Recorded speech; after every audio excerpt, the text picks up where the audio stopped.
Let's have a look at player instructions and how we can use them in lower league football.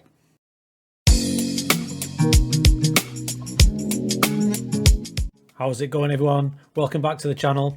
So today we're going to go through player instructions for lower league teams. Later on in the week, maybe next week, we'll hit some higher clubs as well, just so we can see the difference. Shout out to viewer The Gibbs Show for giving me the idea for this video. It's a pretty cool one, it's an important one, because there's a bit of confusion about player instructions, especially when it comes to lower league teams. So I'm currently doing a journeyman save, and you start journeyman saves in lower league football, and any little advantage you can get when you're starting right at the bottom is essential. So player instructions can come in dead handy. Let's have a look at one of the teams now and a few of the player instructions that we're using just to get a little edge. So we're in lower league football. I won't say where we're at because the guys watching the journeyman save, the Stingerman, don't actually know my new club yet. But we're in lower leagues in somewhere in Europe, and we're using this formation. It's a 4-4-2, basically because it helps me keep it simple, and that's a key point with player instructions in lower league football. You want to keep it as simple as you can. The key is not to overdo it and fill their minds with too many instructions, so you don't want too many team instructions combined with player instructions, combined with opposition instructions. You're just going to end up confusing your players, especially at the lower level. So we just keep them basic, and that's the theme. Keep your player instructions basic for lower leagues. For example, let's start with the centre halves. Now if I've got a couple of centre halves, click on them there, the attributes come up down the corner there.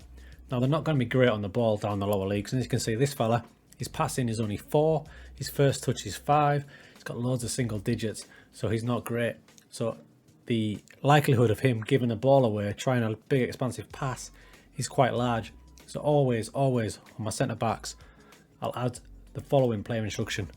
Go to that screen, get over to take fewer risks. Now what you'll see when I press this is the passing directness of shorter passing goes higher. What that means is the likelihood of him doing shorter passing increases. When you take it off, it's shorter, so there's more chance of him playing the more direct balls, and with his passing ability of 4 and his vision of 6, it's not going to be a great option. So we'll always slot on, take fewer risks. So by doing that and combining it with shorter goalkeeper distribution, it means that it's less likely to boot the ball into these areas aimlessly. We've got it turned on here.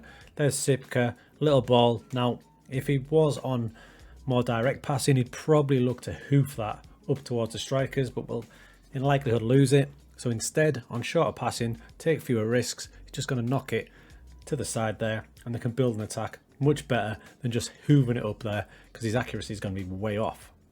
So we'll go over to the fullbacks now, and a lot of people will use fullbacks to supply the width in systems, especially with ones with inverted wingers ahead of them, or even no winger ahead of them, which is totally cool.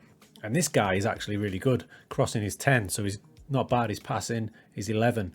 So you can obviously do the job, but what you've got to look for again is his physicals. Acceleration 6, pace 7, so he's not going to be able to get up there as much into enough space to supply crosses.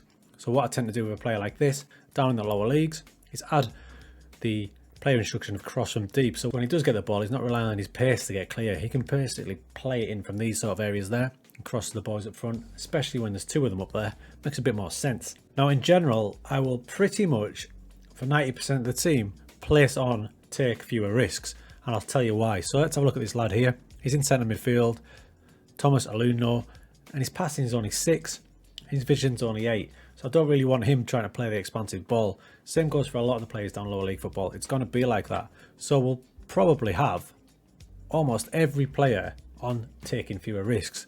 You can either do that, or you can go to your team instruction on be more disciplined, but take fewer risks on all of them. And then you pick out the odd player who's just got that little bit of class, such as his midfield partner here. Passing 15, vision 13, he's a little bit better. First touch 14, he's going to be better suited. So he'll be the one, as you press on edit, he'll be the one to take more risks and play the more direct passing. So pick out your worst players in lower league football, all the ones that are going to struggle on the ball a bit, knock them into take fewer risks, and rely on a few key players to do the take more risks option, such as that lad there. And that's pretty much it. I don't want to overload too many options on the players. The strikers, I mostly leave it to them. I'll let them do what they do. The only time I'll sway from that is if I'm playing inverted wingers and I haven't got much width. I'll perhaps ask one of them to stay a little bit wider into the channels. But other than that, we'll leave them to it. And if I do somehow manage to get a really good long shot of the ball, obviously we'll encourage him to take extra shots, shooting more often. But it's pretty rare down there. But if you get one over 12 attribute level or above, it's probably worth knocking that shoot more often onto it. So you shoot more often, save it for players with the attribute of 12 or above. When they get a bit of space, they'll ping it as much as often like that in an ideal world. So the main thing to focus on in lower leagues is to hide the deficiencies of the players, because there will be quite a few. And if you do get some rare gems, accentuate their positives, such as the shooting.